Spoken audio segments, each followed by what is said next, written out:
Hey everyone, welcome back to our inspirational interview series. I'm Hannah Levin with Heartfelt Wellbeing, and I am joined by my colleague, Natalie Durham, today from all the way up in Maine. How's it going, Natalie? Good. Very sunny today. It's a Oh, happy day. good. Yay. Excellent. Well, I'm so glad to have you here. And Natalie and I are in Ayurveda practitioner school together, and we're getting to be buddies. And she turns out to be an Ayurveda skincare specialist. And I was like, hey, hey, hey, I want to have you in my group. So those of you in the Vitality Circle, Natalie is also going to come do a little workshop with us in May. But tell us a little bit, or introduce yourself a little bit more. Give us a little context of who you are. Okay, great.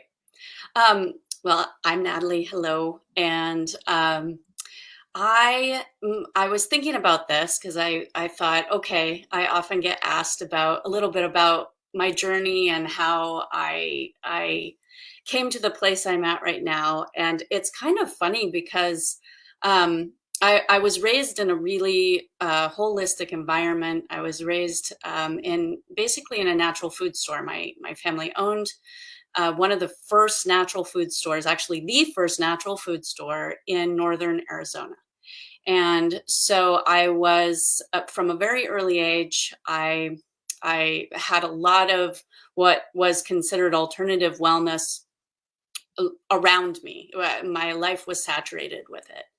And basically from there, I moved into a yoga practice as a older teenager, and I was thinking about my one of my first sort of like, oh, what about Ayurveda moments, and I was in this. I was very serious about Iyengar, so that's the form I was in, and that's I asked somebody, well, where do I go?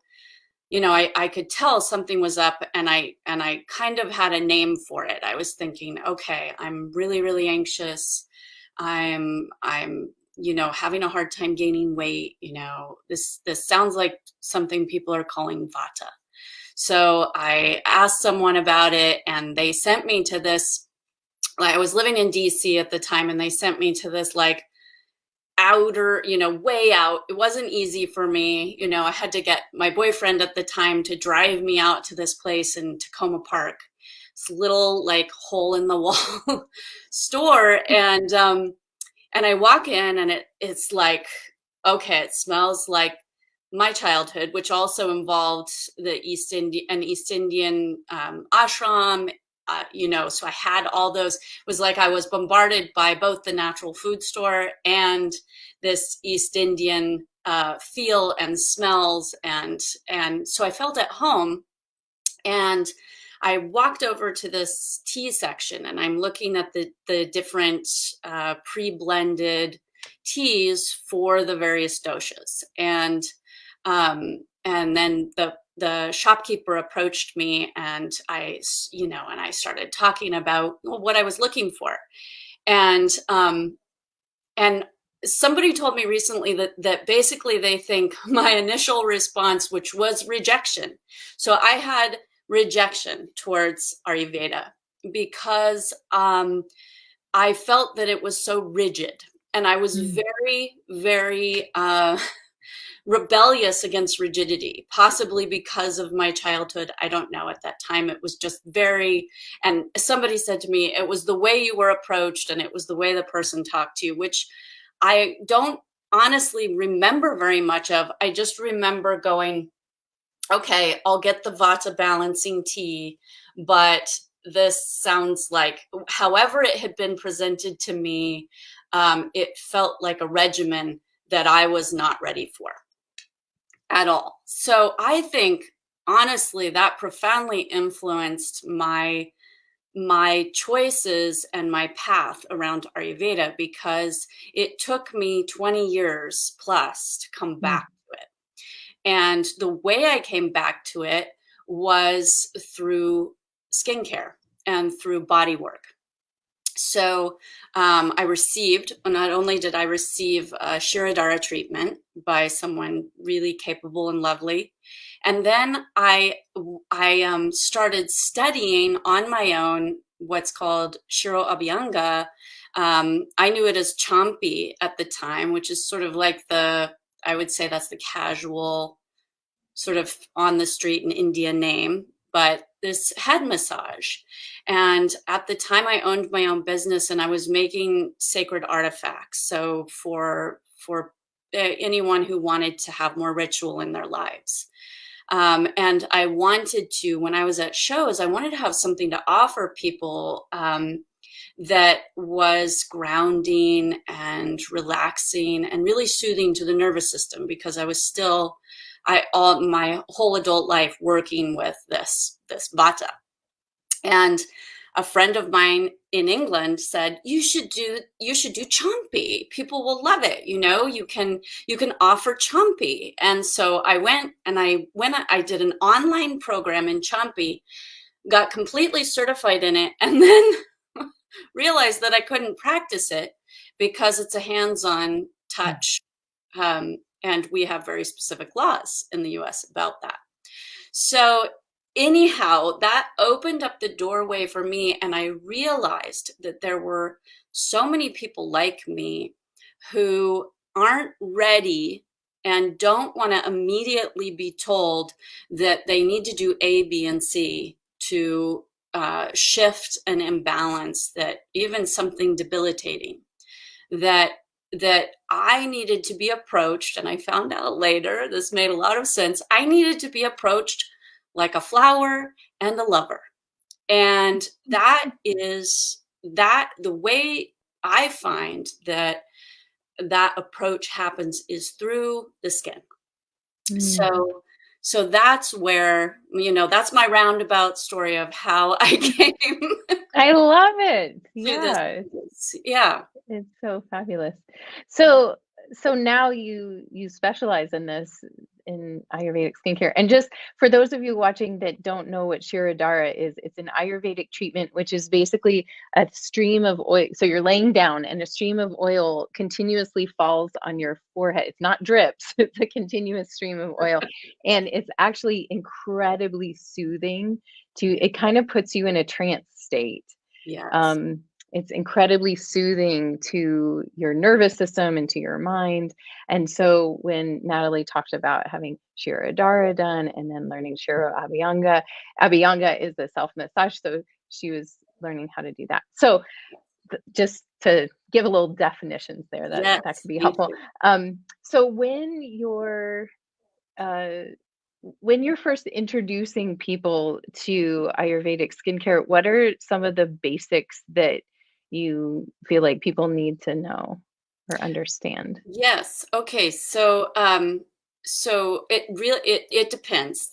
There's a variety of approaches, but I would say that the first thing that I always say to people is that Ayurvedic skincare is a form of self-love, and that actually touching ourselves lovingly on a daily basis changes our chemistry.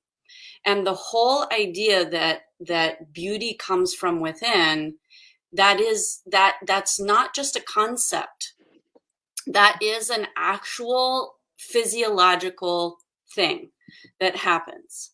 So we can start there. We can start with a really loving relationship to ourselves through this organ that is on the outside of our body, that is something that we are constantly relating to each other through, and something that we are constantly judging, especially in the West. So there's a lot of, in the modern world, really, because we have access to so much imagery, and we're so compelled by imagery and our image of ourselves. So that's always the first thing I begin with, is that we want to begin to understand that the way we relate to our skin, that the way we relate to the way that we look, is having a massive impact on us internally. And when we can shift that to a loving place, even if that just starts off, for some people, that can start off with like, okay, this is feeling good. That's as far as they can get. They Mhm. can't get to just yet, I'm beautiful, or I love my skin, or I love the way my skin looks. But they can start with, okay, this feels good. Oh, okay, my skin, it feels softer. This is, it can be a slow road. Yeah. Yeah, I love that. It's not it's not like, "Oh, here's some scientific biological things you need to know." It's like, yeah, it's so much about our relationship with ourselves. I think that's so, so true. Yeah, and so when you so we know in Ayurveda that we work with this 5-element system and the doshas. What what specifically how do the doshas inform skincare? Well, they a lot. I mean, they honestly, it's amazing how I was just thinking about this and sort of preparing my mind for this time with you. Um, so basically, the skin is always, it is even more influenced, I would say, than our internal bodies, maybe as much as our minds, by the shifting outside of us and within us all the time. So as we know, um, the doshas are always changing, right? So they're changing during the day, they're changing during the night, they're changing with the seasons. There's That's constant, and the skin is so influenced by those changes. Yeah. And So life stage too. yes, yes, Yeah. absolutely, so much in life stage. So, like, for instance, a person could wake up, they could wake up around 6 or a little before 6, and their skin, they go to cleanse, and then they apply their oils, and they feel just lovely and moisturized. And then all of a sudden, about an hour later, their skin feels dry. So if you think about this, when I am looking at what's going on for them just with skincare, I would say, okay, that's obviously there's a doshic influence happening externally here, just in the time of day. And then, yes, so seasonally, you're going to have, the skin is profoundly influenced by Vata season. It's every season, you can imagine. In summer, you're going to have all kinds of heat related flare ups. In the fall, you're going to feel dry, your skin's going to feel rough. There's all that stuff going on. In the winter, it can just feel clogged, and deep in the spring, late winter, spring, you can just have that cough, a clogged feeling. Mm, And then, mm. yes, as we move through life, our skin changes. So childhood, we have this, like, our skin, like, we can do no wrong. It's It's just like, very juicy. Yeah, and juicy then, skin. yes, and then we get into, like, most of our working life, it's more pitta. We may, like, in the teens, it starts to show some very serious pitta imbalance, for most people. And then getting into the vata time of life, it's you're working with those elements, that Yeah. those dry rough qualities, especially in showing up in the deeper lines and the Mhm. crepiness and the loss of elasticity. Yeah. So So for women, that's really postmenopause is yes. when that Vata stage shows up. Yeah. And a lot of the women that I work with are menopausal or Yeah. postmenopausal, which is uh, you know, beyond where I am right now. So I'm constantly like, all right, how how are things going and what can Yeah. we learn together? And, applying what I've learned, but haven't yet experienced in my own body yet. Um, yeah. So what are some actual things that we could start doing? I know you do some different techniques. Is there anything that you could kind of say like this would be helpful for everybody to know, regardless of dosha? Yeah, Yeah, actually, I think you've probably, well, I know you've seen, like, I'm very, very, I'm dedicated to one tool. Hmm. And I know that tools kind of come and go, right? They have their trends and their whatever it is, you know. So a lot of times for us, especially those of us who, well, I would say it's a Vata tendency to want this and this and this, and you know, oh, I want every little tool And and try every, it all. Yeah. yeah, try it all and not stick with anything. But the one the one thing I have stuck with over the years that I was, one of my first, you know, this was one of my professional trainings when I specialized in body and beauty work, is Kanza. And Kanza means bronze. Mm. Um, and bronze happens to be this powerhouse metal. It's an alloy, so it's a mixture of metals. Is primarily copper, which I think most of us maybe know this, especially anybody who likes to cook. That copper counters are there because they're antiviral, antimicrobial, Mm. antibacterial. They have natural repelling quality. Copper has natural repelling qualities. So that alone, that's the major part of Kanza. Copper on its own is very, very soft. So adding tin in this case is what gives it its hardness and its golden glow. So in Ayurveda and India, bronze Kanza is a sacred metal, and it has this ability to infuse us with the sun without unnecessarily increasing heat or pitta. Mm. It actually removes excess pitta and acid from the skin. So it's a very, very useful metal for wellness purposes. It's alkalinizing in just the right way, basically. So originally, Kanza was used not only for skincare, but it was used to house water, you know, so vessels for water, to alkalinize the water, to purify the water, used as utensils and plates to serve on. I wish we could go back to that, right? Yeah. Cool. So for me, the tool, just with its history and then its ability to balance all the doshas. It's tridoshic, and it's very. I mean, it also has these very specific benefits for Vata, for Pitta, and for Kapha. So it's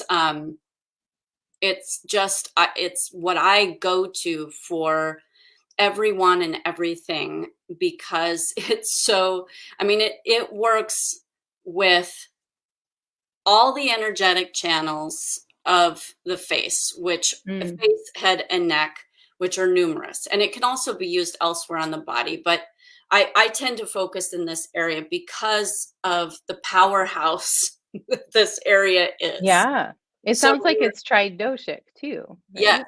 Yeah. yes. Yeah. It's tridoshic. And so you're talking about, with this tool, you can work with so many different layers and levels, from very specific Ayurvedic principles, so and anatomy and energetic points from yoga and Ayurveda. So we're talking about marma, which are kind of, maybe if people are familiar with traditional Chinese medicine, that would be like a reflexology point.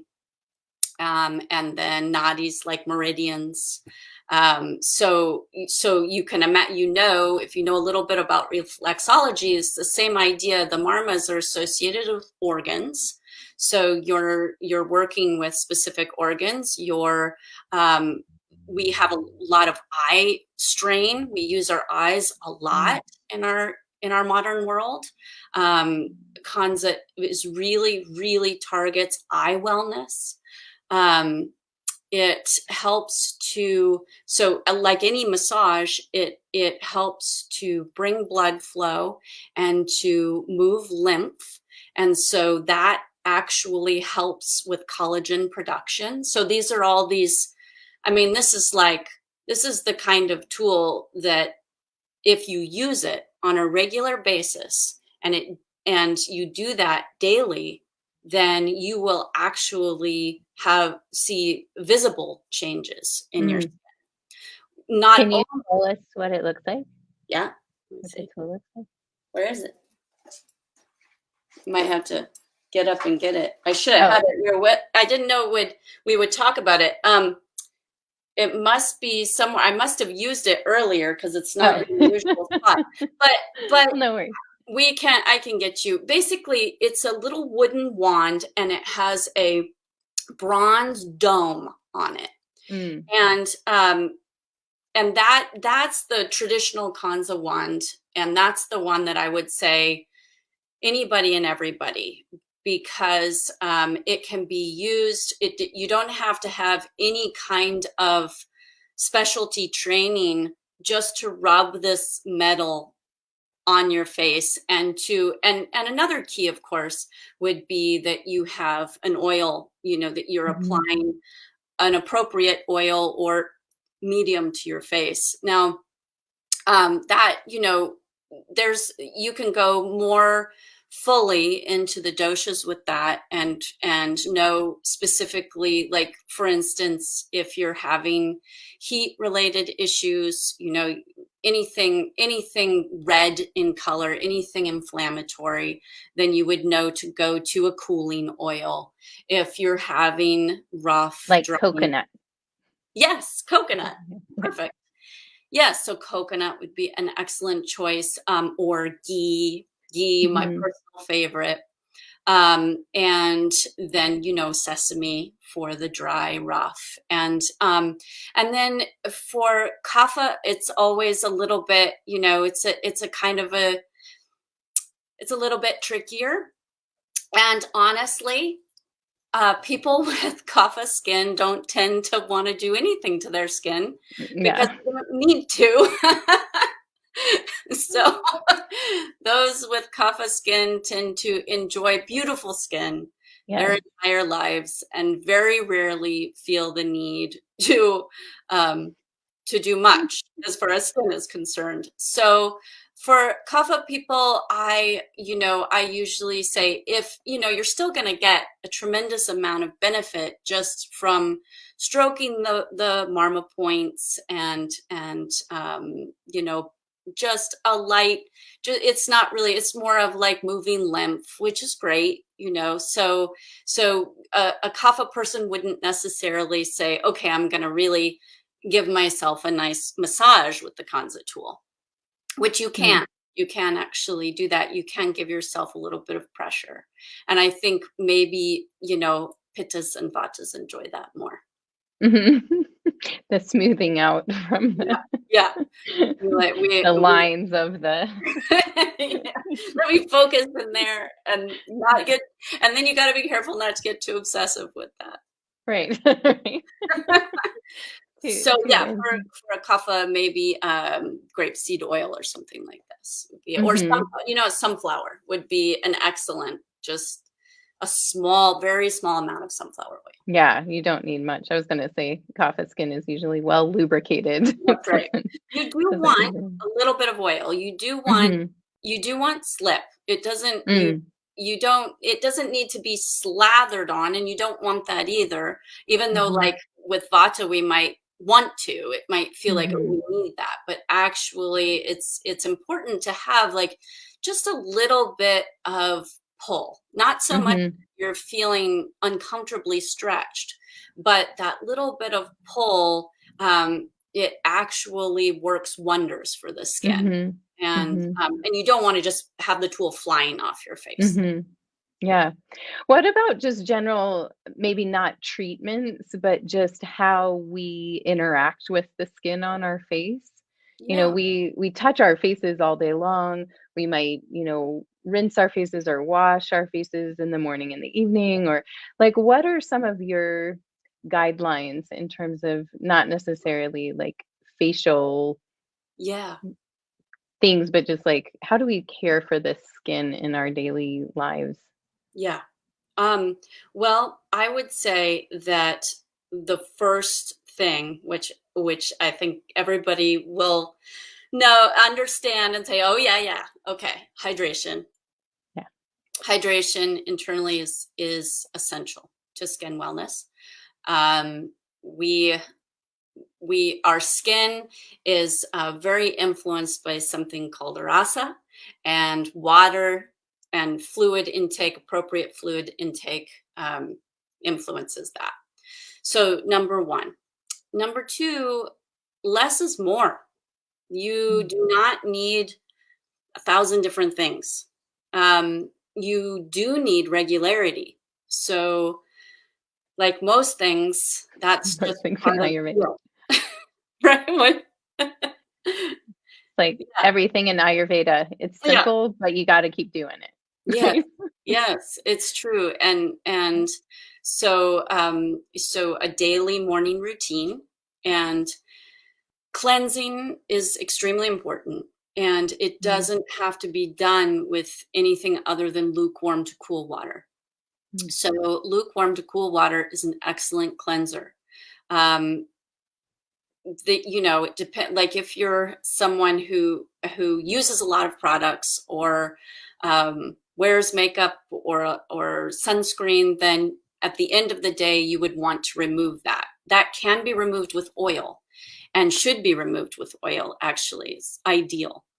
So basically these are like, it's classic Ayurveda. So regularity, cleansing, oiling, so keeping the skin hydrated, keeping the skin lubricated, keeping just keeping a kind of consistent level of attention to the skin staying in its natural biome. So mm, by its natural biome, I mean that it, you can strip that away by using soaps, using products with sulfates, using certain types of chemical extracts. So keeping the biome intact means that your skin doesn't feel maybe like some people in the West were raised to feel like they should have squeaky clean skin. That's actually not clean skin. Um, that's the biome having been stripped away. That's the pH having been changed, altered, to where the skin is trying to constantly figure out what to do to get back into balance and creating more imbalance. yeah. Um, exfoliation is important. Mm, So exfoliation is, it can be done with really, really simple things that we eat. Exfoliation is not done with chemicals. So if you buy a product or you see a product that says excellent exfoliant, it's not an excellent exfoliant. It's something that's stripping the biome.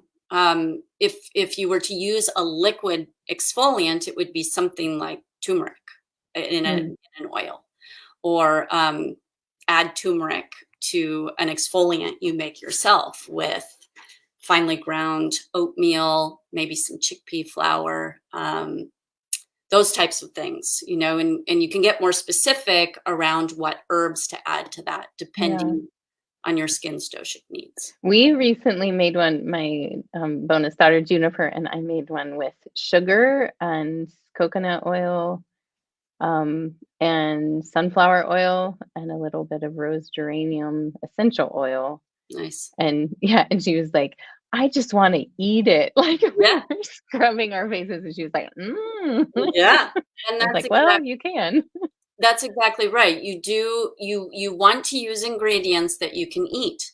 Yeah. Um, some traditional formulas are going to have a lot of different herbs infused into an oil, which you wouldn't necessarily drop in your mouth. And Right. at the same time, every single herb or food constituent is going to be okay to eat.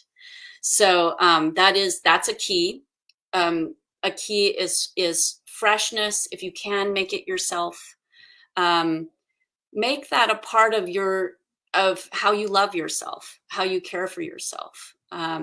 You don't need to buy expensive products to love and care for yourself. And when you're engaged in this type of lifestyle and looking at how to implement it more deeply, is skin and skincare just begin to become a part of that. You'll start Yeah. to develop what you need in your pantry to take care of your skin as well.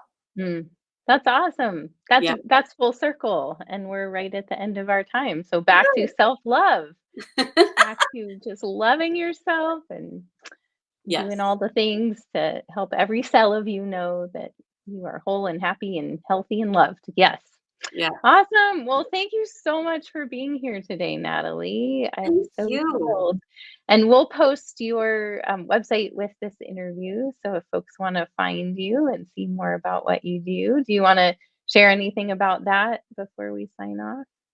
Oh, yeah, I would love just come over and visit. I mean, I offer like an excellent short Kanza tutorial if you want to learn more about that, and we can speak to your specific needs. Um, and there's a lot of good resources over there and a lot of interesting ways to engage with me and what I have to offer. Yeah. Well, thank you for your specific Ayurvedic niche. And I'm excited to continue learning from you. So Thank thanks you. for being here today, and we'll talk to you again soon and hope Okay. everybody enjoyed the interview. All Thank you. right. Bye.